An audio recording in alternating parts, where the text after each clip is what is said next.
Persuasão, Jane Austen, capítulos 23 e 24. Passara-se apenas um dia desde a última conversa com a Sra. Smith, mas um interesse mais agudo tinha surgido e agora sentia-se muito pouco afetada pela conduta do Sr. Elliot, a não ser quanto aos seus efeitos num determinado ponto. Mas este ainda devia esperar, pois a visita de esclarecimento à rua Rivers teria de ser mais uma vez adiada. Comprometera-se a passar o dia todo com os Musgroves, do café da manhã até o jantar. Sua promessa estava empenhada e o caráter do Sr. Elliot, como a cabeça da princesa Sherazade, deveria esperar mais um dia. Não pôde, contudo, cumprir pontualmente seu compromisso. O tempo não estava bom e lastimou a chuva por sua amiga e também por sua própria causa antes de poder sair para um passeio. Quando chegou a White Hart e dirigiu-se ao quarto adequado, viu que nem era a primeira a chegar, nem estava atrasada. O grupo que encontrou se compunha da Sra. Musgrove, que conversava com a Sra. Croft, o capitão Harville, que falava ao capitão Wentworth, e imediatamente ouviu que Mary e Henriqueta, impacientes demais para esperar, tinham saído no momento em que o tempo melhorara, mas voltariam logo e tinham dado estritas recomendações à Sra. Musgrove para fazê-la esperar ali até que retornassem. Nada lhe restou a fazer senão sentar-se e mostrar uma serenidade exterior, enquanto no íntimo se sentia imersa no tumulto que só esperara para o final da manhã. Não houve demora, nem perda de tempo. No mesmo instante, imergiu na felicidade de tanto infortúnio ou no infortúnio de tal felicidade. 2 minutos após ela entrar na sala, o capitão Wentworth disse: "Escreverei agora a carta de que falamos, Harville, se você me fornecer o material necessário." O necessário estava à mão sobre uma mesa. Para lá se dirigiu e, praticamente voltando-se de costas para todos, ficou absorvido em escrever a carta. A Sra. Musgrove contava a Sra. Croft a história do noivado de sua filha mais velha, exatamente naquele tom de voz inconveniente que pretende ser um sussurro, mas na realidade é perfeitamente audível. Anne sentiu que a conversa não lhe dizia respeito e, como o capitão Harville parecia pensativo e não muito disposto a falar, não pôde evitar ouvir muitos pormenores indesejáveis, tais como: "O Sr. Musgrove e meu irmão Hayter se encontraram inúmeras vezes para discutir o assunto, que meu irmão Hayter dissera isso um dia e que o Sr. Musgrove propusera aquilo no dia seguinte, o que sucedera a minha irmã Hayter e quais as aspirações dos jovens, e que de início eu dissera que nunca poderia consentir, mas depois convencera-me de que poderia muito bem dar certo." E muita coisa neste estilo de conversa franca, minúcias, que mesmo se de questionáveis bom gosto e delicadeza, a Sra. Croft ouvia com ótima disposição e sempre que dizia alguma coisa era algo sensato. Anne esperava que os 2 cavalheiros estivessem ocupados demais para ouvir. "É assim, madame, levando-se tudo em consideração", disse a Sra. Musgrove no seu sussurro audível. "Embora pudéssemos desejá-lo de outro modo, achamos que, em geral, não seria bom adiar por mais tempo, pois Charles Hayter estava bastante ansioso, assim como Henriqueta. Assim, achamos que seria melhor casarem de imediato e tirarem o melhor proveito disso, como tantos fizeram antes deles. E, de qualquer forma, disse eu, é melhor do que um longo noivado." "Era isto mesmo que eu ia observar", exclamou a Sra. Croft. "Prefiro ver 2 jovens se instalarem imediatamente com uma pequena renda, tendo de lutar juntos com algumas dificuldades, do que se envolverem num longo noivado. Sempre pensei que um mútuo..." "Ah, cara Sra. Croft!" exclamou a Sra. Musgrove, incapaz de permitir que a outra terminasse a frase. "Não há nada que eu abomine mais em 2 jovens que um longo noivado. Foi isso que sempre quis evitar para meus filhos. Está muito bem, costumava dizer, 2 jovens ficarem noivos se há certeza de que poderão se casar em 6 meses, ou mesmo em 12, mas um noivado longo..." "Sim, cara senhora", disse a Sra. Croft. "Ou um noivado incerto, um noivado que talvez seja longo. Iniciá-lo sem saber que num determinado tempo haverá possibilidade de casar-se considero algo muito inseguro e imprudente, e acho que todos os pais devem impedi-lo na medida de suas forças. Anne encontrou inesperado interesse nisso. Sentiu as implicações em relação a si própria, sentiu-o com um estremecimento nervoso por todo o corpo, e no momento em que seus olhos voltaram instintivamente para a mesa distante, a pena do capitão Wentworth parou de se mover e ele ergueu a cabeça, detendo-se, prestando atenção, e virou-se para olhá-la. Um olhar rápido e consciente. As duas senhoras continuaram a conversar, reafirmando as mesmas verdades reconhecidas, reforçando-as com todos os exemplos dos efeitos nocivos desta prática errada que conseguiam reunir. Mas Anne já não conseguia ouvir nada distintamente. Era apenas um zumbido de palavras em seu ouvido. Sua mente estava confusa. O capitão Harville, que na realidade não estivera prestando atenção a nada disso, deixou agora seu lugar e dirigiu-se a uma janela. Anne, aparentemente observando, embora isso se desse por total abstração mental, aos poucos percebeu que ele a convidava para ir até onde se encontrava. Olhou-a com um sorriso, um pequeno aceno de cabeça que expressava: "Venha até aqui, tenho algo a lhe dizer." E a atitude simples, que denotava o afeto de um amigo mais antigo do que na verdade era, reforçou intensamente o convite. Ela levantou-se e caminhou em sua direção. A janela diante da qual estava de pé ficava na extremidade oposta ao lugar onde as senhoras estavam sentadas, e, embora mais próxima da mesa do capitão Wentworth, ainda assim não era muito próxima. Ao chegar, a fisionomia do capitão Harville reassumiu sua expressão séria e pensativa, que parecia ser sua característica natural. "Veja", disse ele, abrindo um embrulho e exibindo uma pequena pintura em miniatura. "Sabe quem é?" "Claro, é o capitão Benwick." "Sim, e pode imaginar para quem é. Mas, num tom mais profundo, não foi feito para ela. Senhorita Elliot, lembra-se de nosso passeio em Lyme, quando o lamentamos? Quase não pensei na hora, mas não importa. Foi desenhado no Cape. Ele conheceu no Cape um pintor alemão muito jovem e inteligente. Em cumprimento a uma promessa feita à minha pobre irmã, pousou para ele e o trazia para dar à minha irmã. E agora estou sendo encarregado de prepará-lo para outra. Fui incumbido disso. Mas quem mais havia para encarregar-se disso? Espero poder perdoá-lo. Não me sinto triste, na verdade, por ter de prepará-lo para outra. Ele se encarregará disso, olhando em direção ao capitão Wentworth. Está escrevendo sobre isso agora. E com um tremor nos lábios, concluiu acrescentando: "Pobre Fanny! Ela não teria esquecido tão depressa." "Não", replicou Anne, numa voz baixa e emocionada. "Posso muito bem imaginá-lo." Não condizia com a natureza dela. Ela o idolatrava. Não estaria na natureza de qualquer mulher que amasse realmente. O capitão Harville sorriu, dizendo: "Reivindica isso para o seu sexo?" E ela respondeu a pergunta sorrindo também: "Sim, sem dúvida. Não nos esquecemos tão rápido de vocês como vocês de nós. Talvez este seja mais nosso destino do que nosso mérito. Não podemos evitá-lo. Vivemos em casa, tranquilas, confinadas, e nossos sentimentos nos atormentam. Vocês são forçados a ter uma ocupação, sempre têm uma profissão, atividades, alguma espécie de negócio para fazê-los voltar imediatamente ao mundo, e a contínua ocupação e mudança logo atenua as impressões."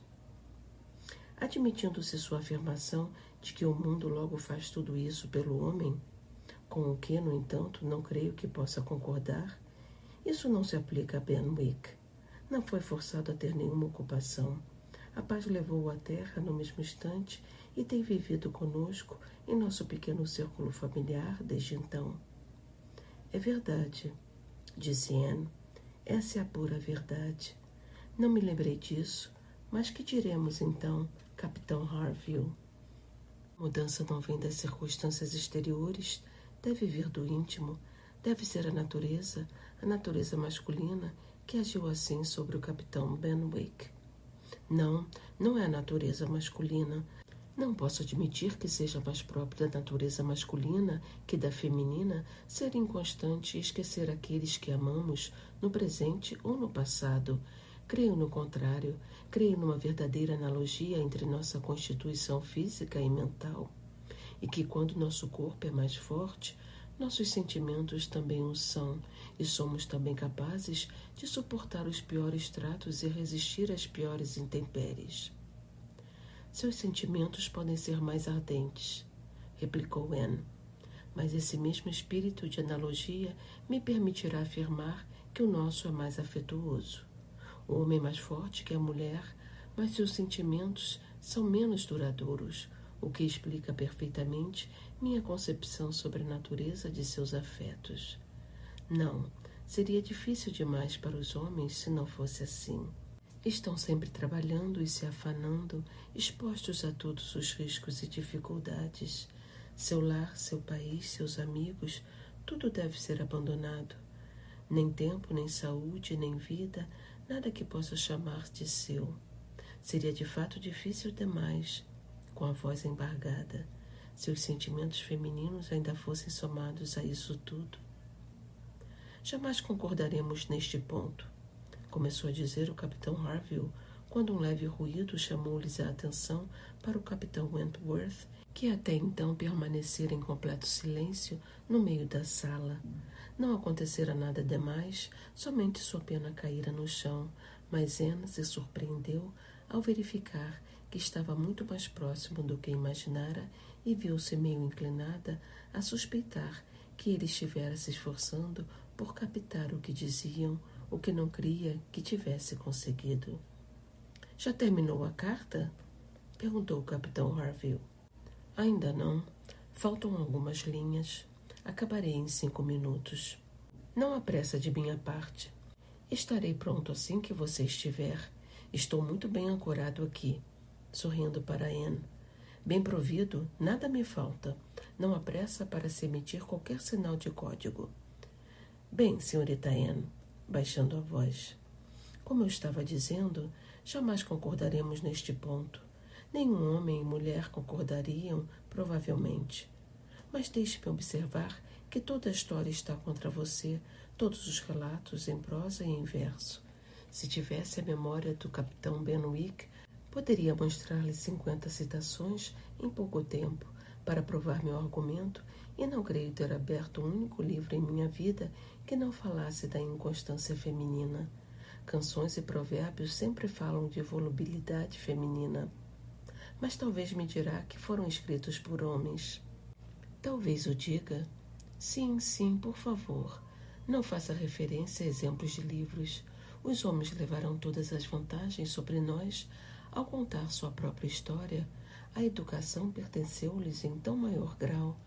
A pena esteve em suas mãos.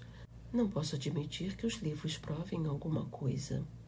Mas como podemos provar alguma coisa? Nunca o faremos. Nunca podemos esperar provar nada a este respeito. É uma divergência de opinião que não admite provas. Cada um de nós parte, possivelmente, de uma predileção pelo seu próprio sexo, e sobre esta predisposição constrói a seu favor cada circunstância que ocorre dentro de nosso próprio círculo. Muitas dessas circunstâncias, talvez exatamente esses casos que nos surpreendam mais, podem ser precisamente aquelas que não podem ser reveladas sem trair a confiança ou dizer aquilo que em algum aspecto não deveria ser dito. Ah! Exclamou o capitão Harville num tom de forte emoção. Se ao menos pudesse fazê-la compreender o que sofre um homem quando olha sua mulher e seus filhos pela última vez, acompanha o barco que os leva embora até onde a vista alcança, depois volta-se e diz: só Deus sabe se nos tornaremos a ver.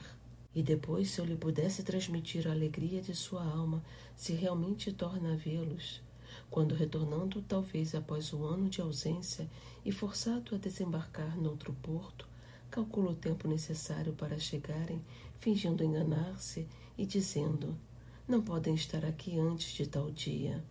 mas sempre esperando por eles 12 horas mais cedo e vendo-os por fim chegar, como se o céu lhes tivesse dado asas muitas horas mais cedo. Se eu lhe pudesse explicar tudo isso, e tudo que um homem pode suportar e fazer, e se orgulha em fazer pelos tesouros de sua existência. Falo, bem sabe, somente dos homens de coração, apertando o dele, emocionado. Ah, exclamou Anne, ansiosa, espero estar sendo justa para com tudo que você e todos os homens que se lhe assemelham sentem. Deus não permita que eu subestime os sentimentos sinceros e verdadeiros de qualquer criatura humana. Seria digna do maior desprezo se eu ousasse supor que o verdadeiro afeto e a constância pertencem apenas às mulheres. Não, creio-os capazes de tudo de grandioso e bom quando se casam.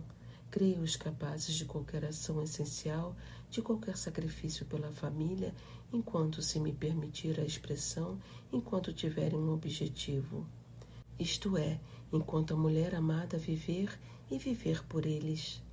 Só reivindico para o meu próprio sexo o privilégio, que não é muito invejável, não precisa cobiçá-lo, da maior duração do amor, quando a existência ou a esperança já não existem. Não poderia ter dito mais nada no momento. Seu coração estava por demais pesado, a respiração opressa. Você tem uma boa alma, exclamou o capitão Harville, pousando a mão no braço dela com bastante afeto. Não há como discutir com você, e quando penso em Benwick, não consigo dizer nada. Sua atenção foi despertada pelos demais. A Sra. Croft estava de partida. Creio, Frederick, que nós nos despediremos agora, disse ela. Vou para casa e você tem um compromisso com seu amigo. Hoje à noite teremos o prazer de nos rever em sua festa. Voltando-se para Anne. Recebemos o cartão de sua irmã ontem e penso que Frederick também recebeu um, embora não o tenha visto. E você não tem nenhum compromisso, não é, Frederick? Assim como nós. O capitão Wentworth estava dobrando a carta com grande precipitação e não conseguiu ou não quis responder completamente. Sim, é verdade. Agora nos despediremos, mas Harville e eu logo partiremos. Isto é, Harville, se você estiver pronto, porque eu estarei em 30 segundos. Sei que não lastimará ter de partir, estarei à sua disposição em meio minuto. A Sra. Croft deixou-os. O capitão Wentworth, tendo selado a carta com grande rapidez, estava realmente pronto e tinha mesmo um ar agitado e apressado, que mostrava sua impaciência em partir. Anne não sabia como interpretar isso. Recebeu o mais gentil bom dia, Deus a abençoe, do capitão Harville, mas dele nenhuma palavra, nenhum olhar, deixar a sala sem um olhar. Só teve tempo, entretanto, de se aproximar da mesa onde ele estivera escrevendo, quando ouviu passos de volta. A porta se abriu. Era ele. Pediu-lhe desculpas, mas esquecera-se das luvas. Atravessando a sala, dirigiu-se à escrivaninha onde, de costas para a Sra. Musgrove, retirou uma carta de sob o papel espalhado, colocou-a diante de Anne com um olhar demorado de súplica. Pegou apressadamente as luvas e saiu da sala, antes mesmo que a Sra. Musgrove percebesse sua presença ali. Questão de um instante. A revolução que um instante provocara em Anne era quase inexprimível. A carta, endereçada de forma quase ilegível à senhorita A.E. era evidentemente a que dobrara com tanta pressa. Enquanto se supunha que escrevia apenas ao capitão Benwick, escrevera também a ela. Do conteúdo desta carta dependia tudo o que este mundo podia fazer por ela. Tudo seria possível. Poderia enfrentar qualquer coisa, menos a incerteza. A Sra. Musgrove tinha alguns afazeres na sua mesa.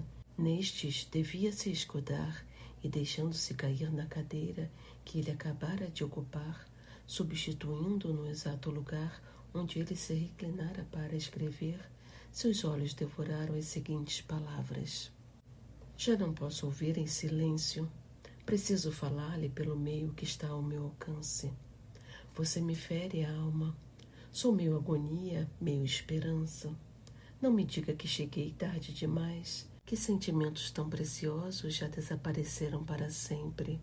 Ofereço-me agora com um coração ainda mais seu do que há 8 anos e meio, quando chegou quase a despedaçá-lo. Não se atreva a dizer que o homem se esquece mais depressa do que a mulher, que seu amor morre mais cedo. Só amei a você. Posso ter sido injusto, fraco e rancoroso. Isso eu o fui, mas nunca inconstante. Só você me fez vir a Bath. Só penso e planejo por sua causa. Não reparou nisso? Pode ter deixado de compreender minhas aspirações? Não teria esperado nem mesmo esses 10 dias se pudesse ter lido em seus sentimentos como penso que deve ter penetrado os meus. Quase não consigo escrever. A cada instante ouço algo que me atormenta. Você baixa a voz, mas posso distinguir os tons dela, o que não ocorreria com outra. Excelente criatura, boa demais. Você de fato nos faz justiça. Crê realmente que há verdadeiro afeto e constância nos homens. Acredito ser este o mais fervoroso e constante em F.W. Devo partir, incerto de minha sorte, mas voltarei ou me unirei a seu grupo logo que possível.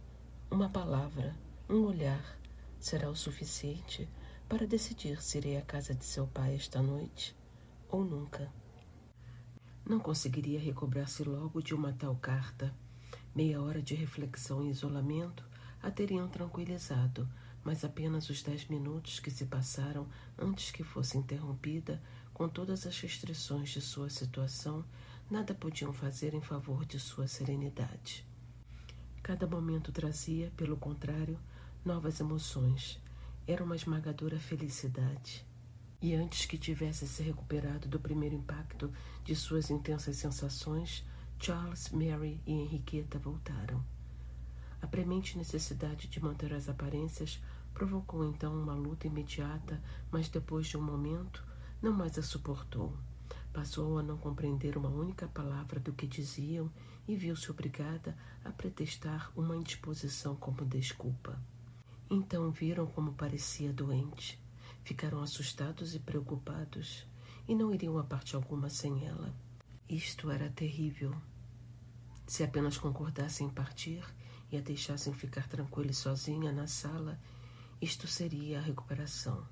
Mas tê-los todos à sua volta, protegendo-a, era enlouquecedor.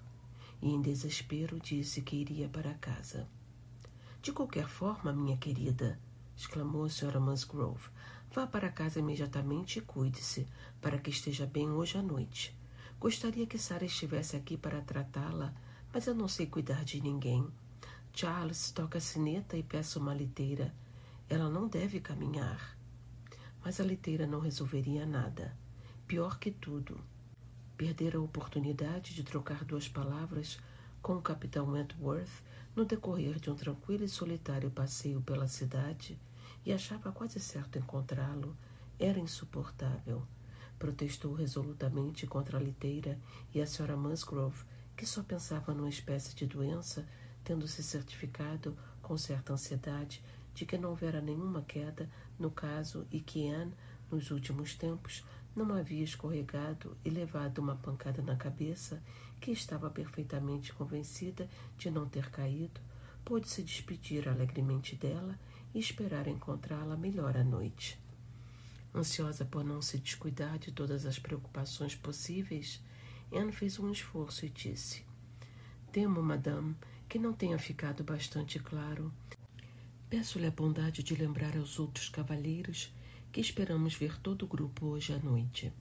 Receio que tenha havido algum engano e desejaria que confirmasse principalmente com o capitão Harville e o capitão Wentworth que esperamos vê-los hoje. Ah, minha querida, está perfeitamente claro. Dou-lhe minha palavra. O capitão Harville só pensa nisso. Acha mesmo? Mas tenho medo e lamentaria muito. Promete-me lembrá-lo quando tornar a vê-lo? Provavelmente tornará a ver ambos esta manhã. Prometa-me. Pode ficar certa de que eu farei, se assim o deseja. Charlie, se vir o Capitão Harville em algum lugar, lembre-se de lhe dar o recado de Anne. Mas claro, minha querida, não precisa se inquietar. O Capitão Harville considera-se convidado, e eu respondo por isso. E o mesmo se dá com o Capitão Wentworth, imagino. Anne nada mais pôde fazer, mas seu coração profetizava algum contratempo que toldasse a perfeição de sua felicidade. Entretanto, isso não podia durar muito. Mesmo que ele não fosse a Camden Place, estaria a seu alcance mandar-lhe algumas palavras compreensíveis pelo Capitão Harville. Houve outra momentânea contrariedade. Charles, com sua solicitude e boa índole, iria acompanhá-la até em casa. Não havia como impedi-lo. Isso era quase cruel. Mas ela não podia ser ingrata. Ele estava sacrificando um compromisso numa loja de armas para ser útil, e partiu com ele, sem sentir outra coisa senão aparente gratidão. Estavam na rua Union, quando um passo mais rápido atrás deles, um som familiar, deu-lhe tempo suficiente para se preparar para avistar o Capitão Wentworth. Ele se aproximou, mas como se estivesse resoluto quanto a permanecer ou prosseguir, não disse nada, só olhou. Anne conseguiu se controlar o suficiente para receber o olhar sem repudiá-lo.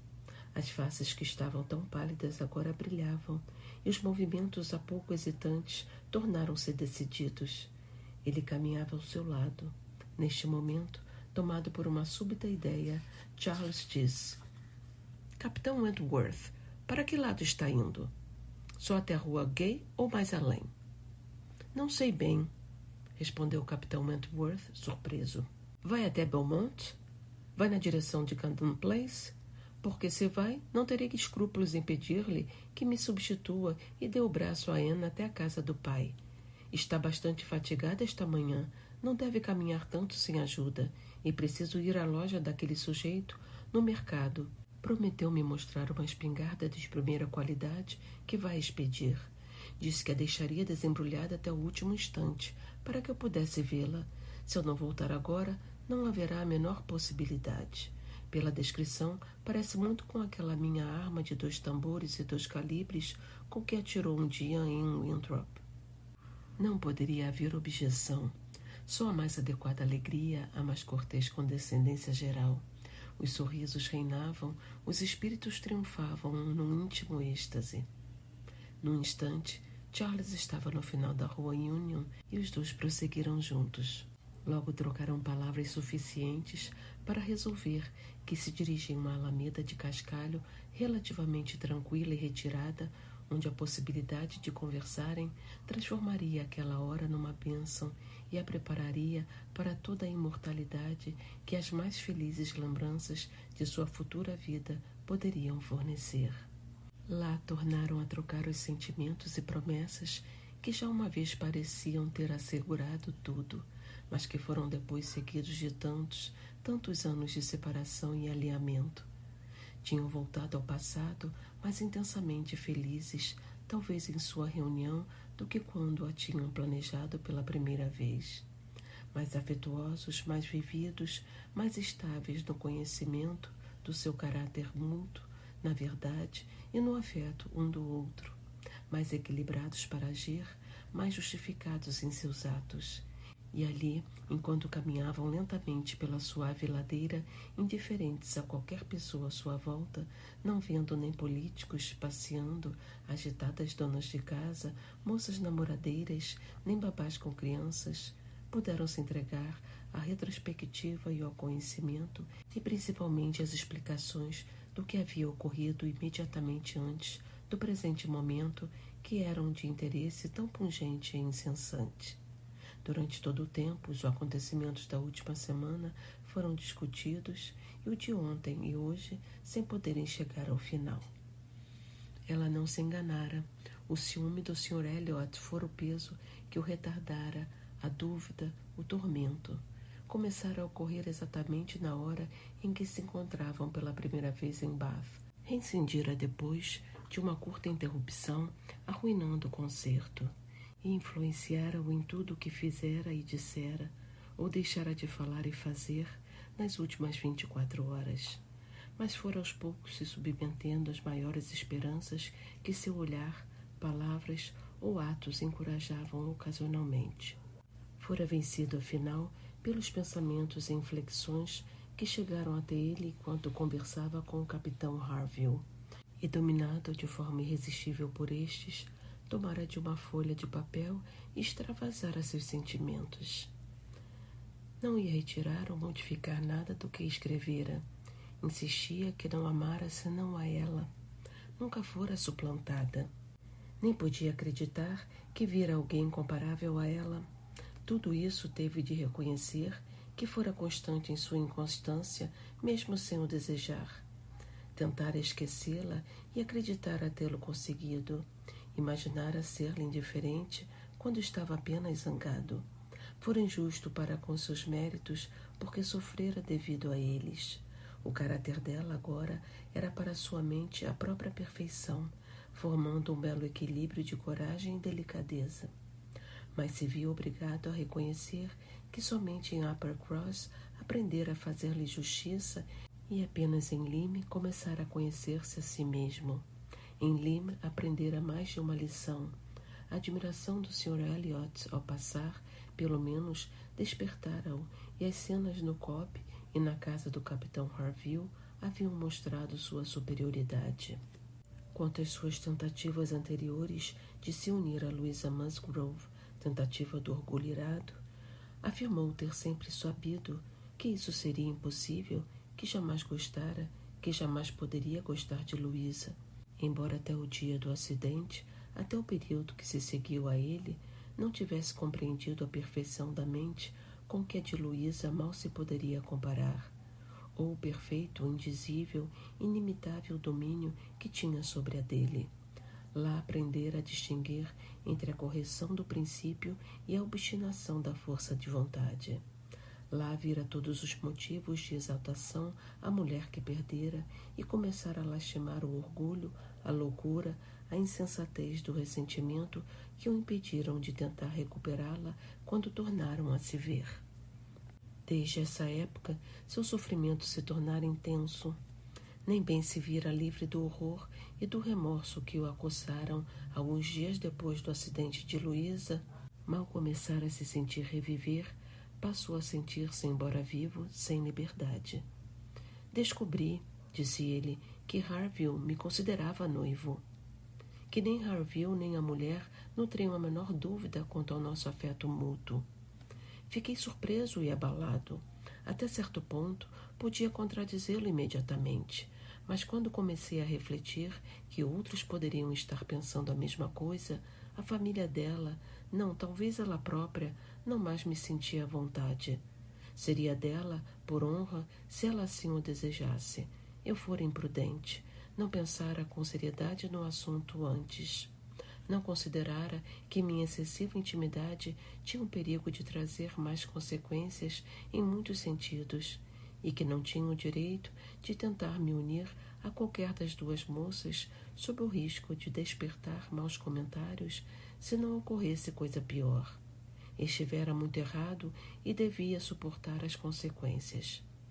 Descobriu tarde demais, enfim, que se deixara enredar e que justo quando se sentia plenamente satisfeito por não gostar mesmo de Louisa, devia se considerar preso a ela se os sentimentos que ela nutria por ele fossem os que os Harville supunham. Isso o persuadiu a deixar Lyme e aguardar seu completo restabelecimento em outro lugar. Atenuaria de bom grado, por quaisquer meios plausíveis, quaisquer impressões do irmão, pretendendo retomar depois de algum tempo a Kellynch e agir como exigissem as circunstâncias. Passei 6 semanas com Edward, continuou, e o vi feliz. Era minha única felicidade, pois não merecia nada mais que isso. Perguntou-me em especial por você. Perguntou até se havia mudado fisicamente, sem suspeitar que a meus olhos você nunca mudaria. Anne sorriu e deixou-o passar. Era um equívoco agradável demais para ser criticado. Para uma mulher que está no seu 28º ano de vida, significa muito ser assegurada de que ainda não perdeu um único encanto do início da juventude, mas o valor de um tal elogio tornou-se indizivelmente maior para Anne ao compará-lo com suas palavras anteriores e ao sentir que era o resultado, não a causa do renascer de seu ardoroso sentimento. Permanecera em Shropshire, lamentando a cegueira de seu próprio orgulho e o erro de seus cálculos, até que se viu, de repente, liberto de Louisa, com a surpreendente e feliz notícia de seu noivado com Benwick.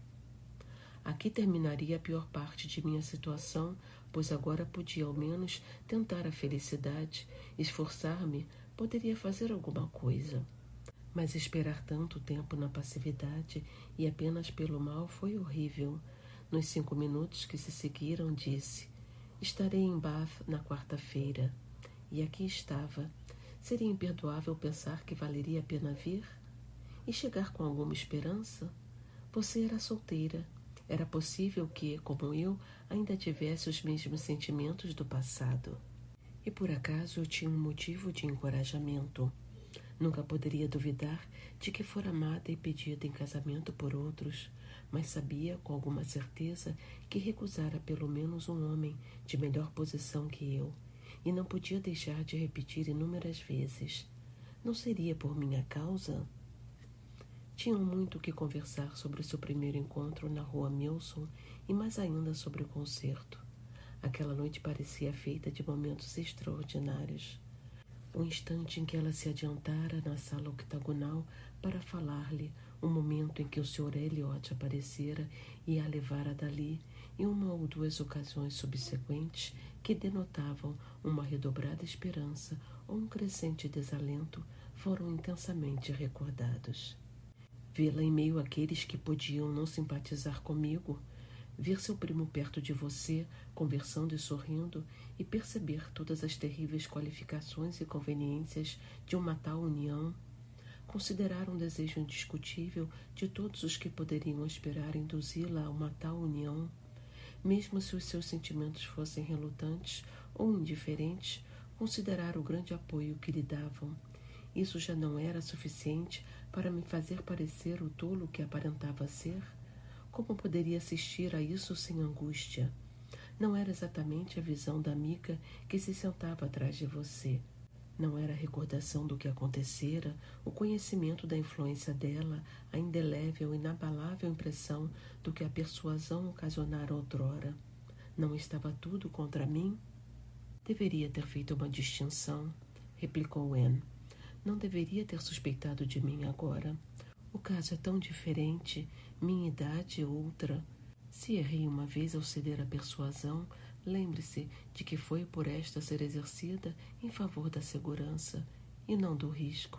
Quando me submeti, pensei que era este o meu dever, mas nenhum dever poderia servir de apoio nesse caso.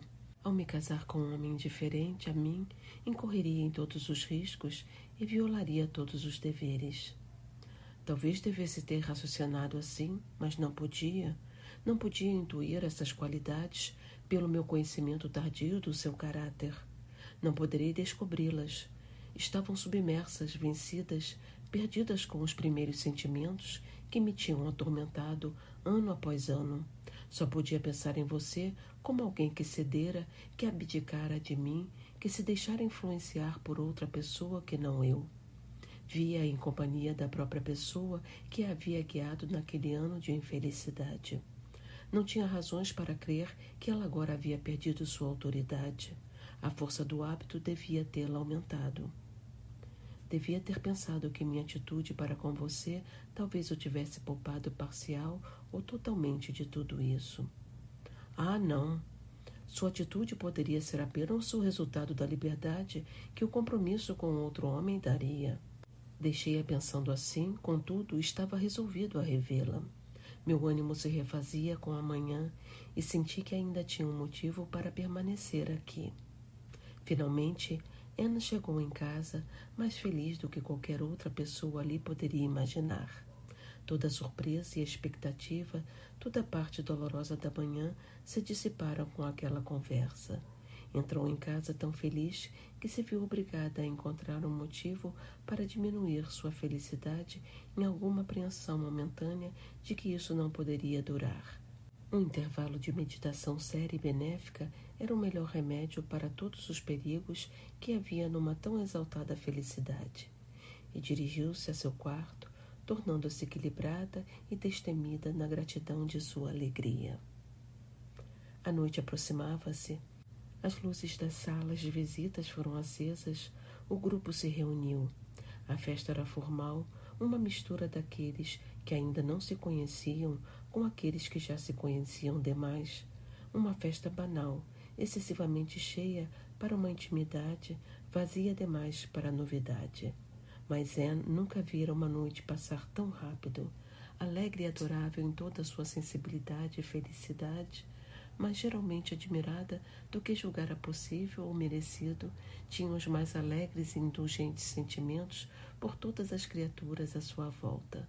O Sr. Elliot ali se encontrava. Evitou-o, mas penalizou-se dele. As Wallises. Divertiu-se a compreendê-las. Lady Dalrymple e a senhorita Carteret também estavam. Logo se tornariam primas indiferentes a ela.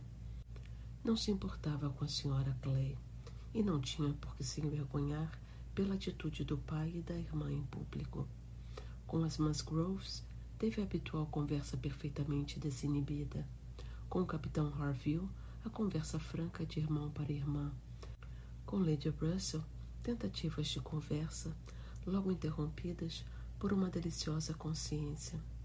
Com o almirante e a senhora Croft, toda a característica cordialidade e entusiástico interesse que a consciência disso tentava esconder. E com o capitão Wentworth, alguns instantes de comunicação transcorreram inúmeras vezes, sempre na esperança de outros e sempre com a sensação de que ele estava presente ali.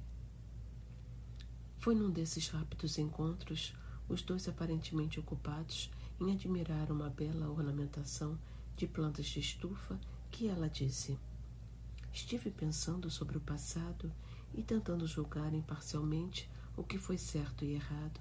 Quero dizer, em relação a mim, e devo crer que estive certa depois do muito que sofri por isso, perfeitamente certa ao me deixar guiar pela amiga a quem você acabará estimando mais do que eu. Ela era como uma mãe para mim. Não me compreenda mal, entretanto. Não estou dizendo que ela não estivesse errada em seu conselho. Foi talvez um desses casos em que só o desenrolar dos acontecimentos vai determinar o que era certo e errado. Quanto a mim, nunca daria, numa ocasião menos semelhante, um tal conselho. Mas quero dizer que estive certa ao me submeter a ela e que, se tivesse feito de outra maneira, teria sofrido mais ao prosseguir o noivado do que sofri rompendo-o, porque teria sofrido na minha consciência. Agora não tenho, tanto quanto é permissível à natureza humana, ter este tipo de sentimento, nada por que me reprovar. E, se não me engano, um forte sentido do dever não é parte desprezível das qualidades femininas. Ele a olhou para Lady Russell e, tornando a olhar para ela, respondeu como se numa fria deliberação: ainda não, mas há esperança de que a perdoe a seu devido tempo. Creio que em breve poderei estimá-la, mas também estive pensando sobre o passado e tive uma ideia. Se não haveria outro inimigo meu, além desta senhora. Eu mesmo. Diga-me, quando voltei à Inglaterra em 8.000 libras e designado para o Lacônia, se lhe houvesse escrito então, você teria respondido à minha carta? Enfim, você teria reatado o noivado? Se teria? Foi tudo o que Anne respondeu, mas sua entonação era suficientemente clara. Bom Deus! Exclamou. Você teria.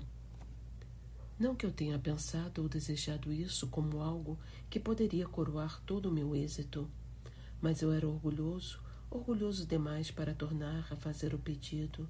Não a compreendi, fechei os olhos e recusei-me a compreendê-la ou fazer-lhe justiça. Esta é uma recordação que deve me fazer perdoar a todos antes que a mim mesmo. 6 anos de separação e sofrimento teriam sido poupados. é uma espécie de dor nova para mim. Tinha me acostumado a pensar que tirava todo o proveito das bênçãos que recebia. Tinha-me na conta de alguém digno de todas as justas recompensas por meus honrados esforços. Como tantos outros homens importantes, diante da mudança de situação, acrescentou com um sorriso. Também preciso tentar submeter minha mente à felicidade. Devo aprender a tolerar ser mais feliz do que mereço. Capítulo final. Quem poderia ter dúvidas sobre o que se seguiu? Quando dois jovens resolvem se casar, ganham pela perseverança a certeza de poder levar a cabo sua vontade, mesmo sendo pobres, imprudentes ou com pouca probabilidade de serem necessários à prosperidade um do outro. Isso pode ser moralismo do pior tipo como conclusão, mas creio ser verdadeiro, e se tais pessoas são bem-sucedidas, porque um capitão Wentworth e uma Anne Elliot, com a vantagem da maturidade, da consciência do correto e uma fortuna independente, fracassariam em derrotar qualquer oposição. Poderiam, na realidade, ter resistido a muito mais do que tiveram de enfrentar, pois muito pouca coisa lhes desagradava além da falta de generosidade de sentimentos. Sir Walter não fez objeção, e o pior que Elizabeth pôde fazer foi fingir-se distante e indiferente. O capitão Wentworth, com 25.000 libras e tendo uma profissão tão elevada quanto o valor e a ação poderiam dar-lhe, já era alguém.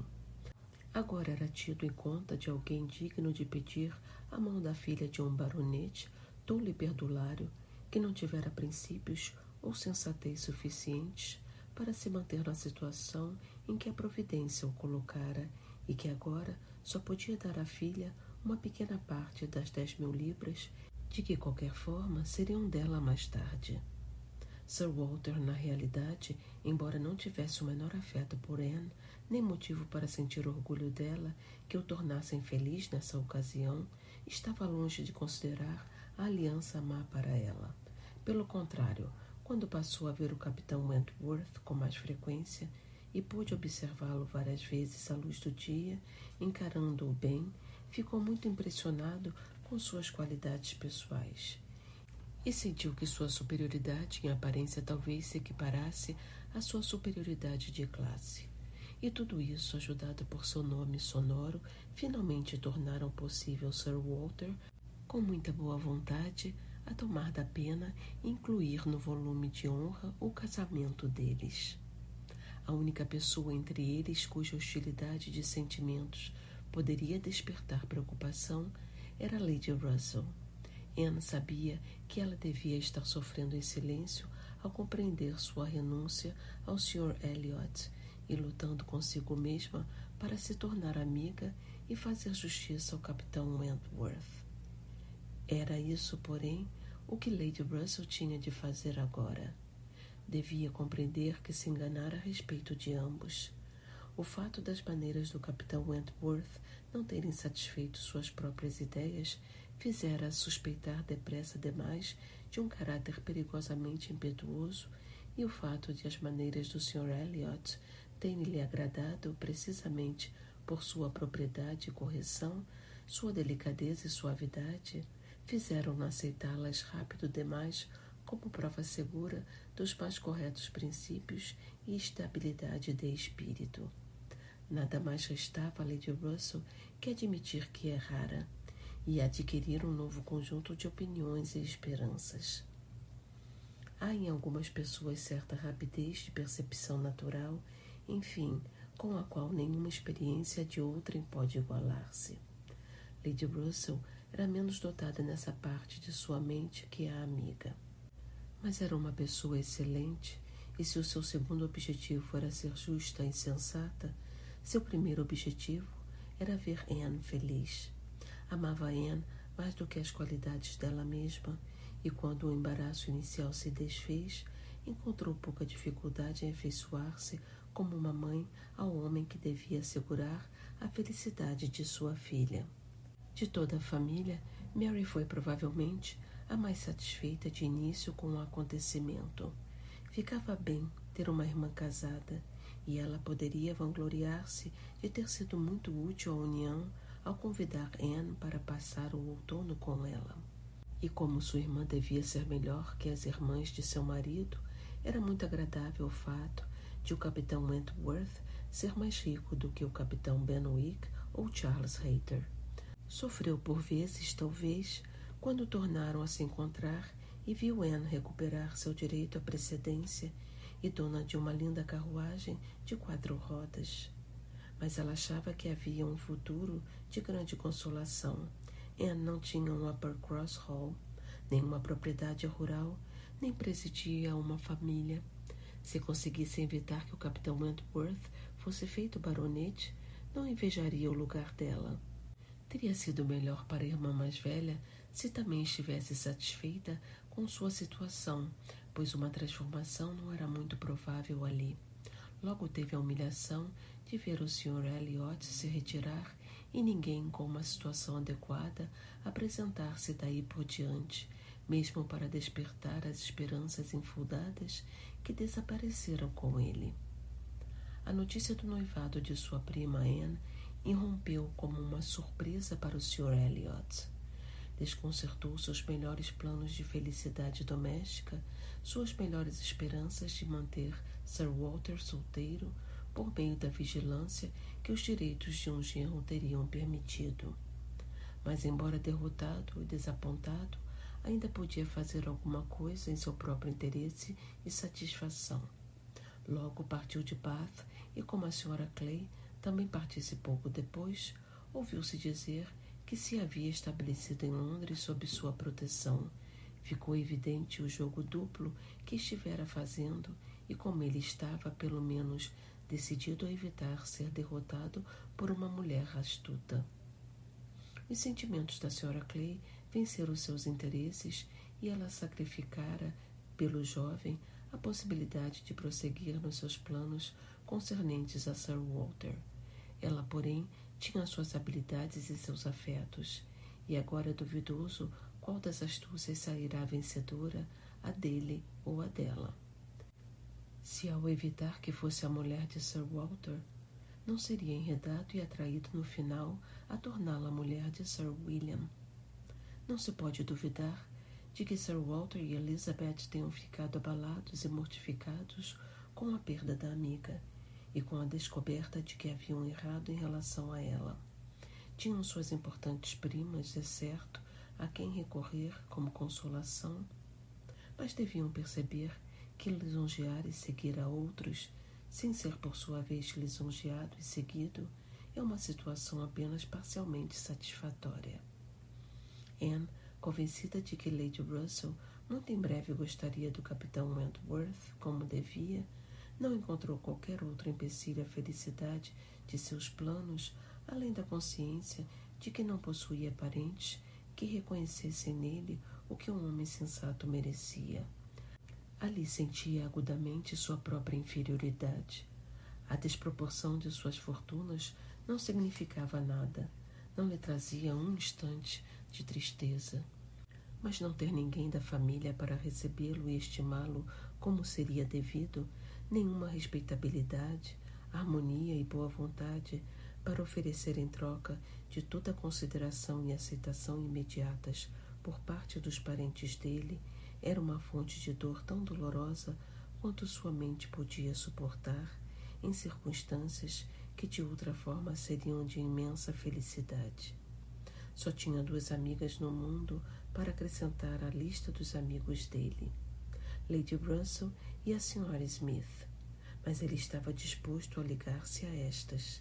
Apesar de seus erros anteriores, ele se sentia inclinado a apreciar Lady Russell sinceramente, e contanto que não tivesse de considerá-la com a razão ao tê-los separado no início, poderia dizer quase tudo mais em seu favor.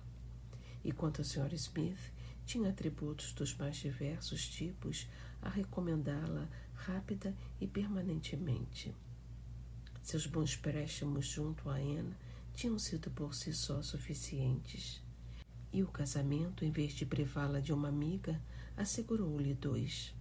Foi a primeira visita que receberam depois de casados e o capitão Wentworth, ao ajudá-la a recuperar a propriedade de seu marido nas Índias Ocidentais, escrevendo para ela, agindo por ela e acompanhando-a nas menores dificuldades do caso, com a presteza e diligência de um homem destemido e um amigo resoluto, retribuiu largamente os serviços que ela prestara ou pretendia prestar à sua esposa.